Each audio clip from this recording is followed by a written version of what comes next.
籌備5年，香港首次舉辦國際性大型綜合運動會——東亞運動會，22個運動項目，262面金牌，運動員精彩嘅演出，瞬間就蓋過咗批判運動會浪費公帑、冇人支持、好大喜功嘅聲音。港隊奇蹟殺入足球決賽，一頭一腳，3萬個紅衫嘅球迷親眼目睹港隊奪金，創造傳奇一刻，亦都力證香港足球未死。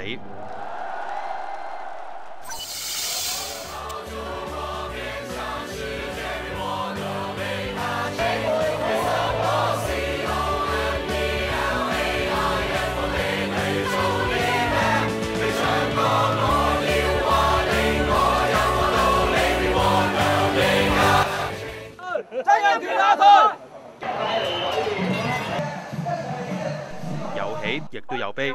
09年香港人不滿政府施政嘅口號叫得特別多、特別響。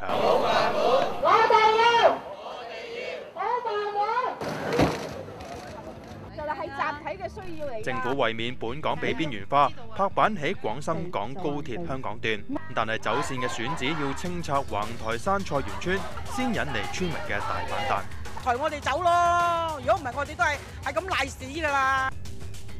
唔可以覓地搬村，以免開壞先例。政府喺加碼賠償方案上面同村民展開拉腳戰。希望政府同埋議員打開佢哋嘅耳仔，拎起佢嘅心去聽市民嘅回應。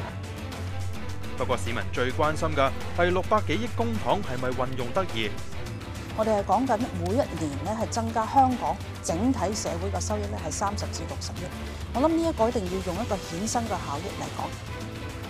呢一條連接內地鐵路網嘅高鐵，最終會唔會步西九文化區後塵，推倒重來？還看2010。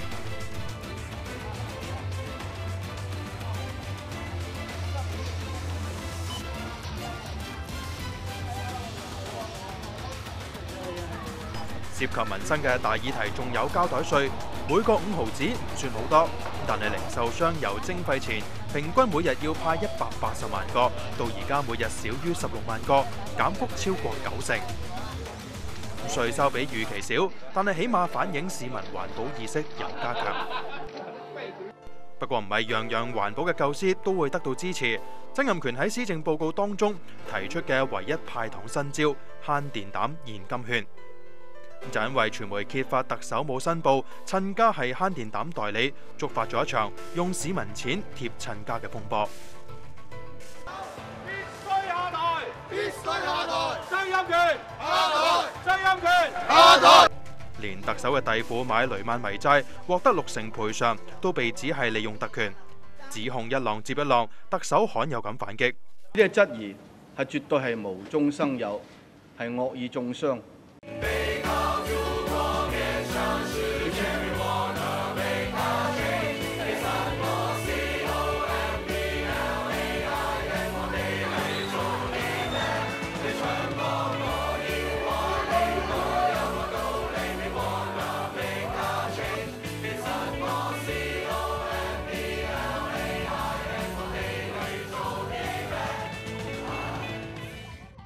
不如嘥啲精力，將我哋所有嘅智慧，就諗下點解2012年最好嘅安排，點樣能夠2017年將來嘅普選嘅時候，我應該點樣做法，我更有意義。政壇09年風起雲湧，推遲到年底先諮詢市民嘅政改方案，泛民形容係翻丁方案。大家討論嘅時候呢，我哋認為呢，呢個係過得自己過得人，亦即係話呢，我哋呢一個方案呢，係一個合理同埋係注入咗新嘅民主成分嘅一個方案。要爭取普選，社民連同公民黨致力推動5區總辭變相公投。我哋要對民主嘅新生代有承擔。你夾硬監人哋去做，呢個係唔得噶嘛？我覺得阿蕭華講嘅説法係完全歪離咗事實。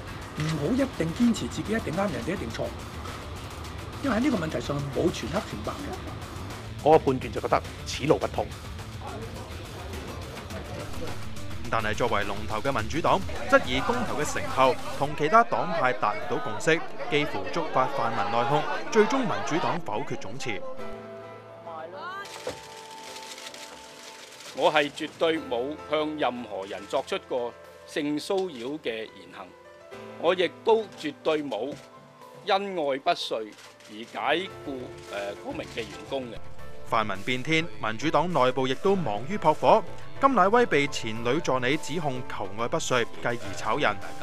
甘乃威帶同太太現身記者會，力證情不變，亦都否認曾經求愛。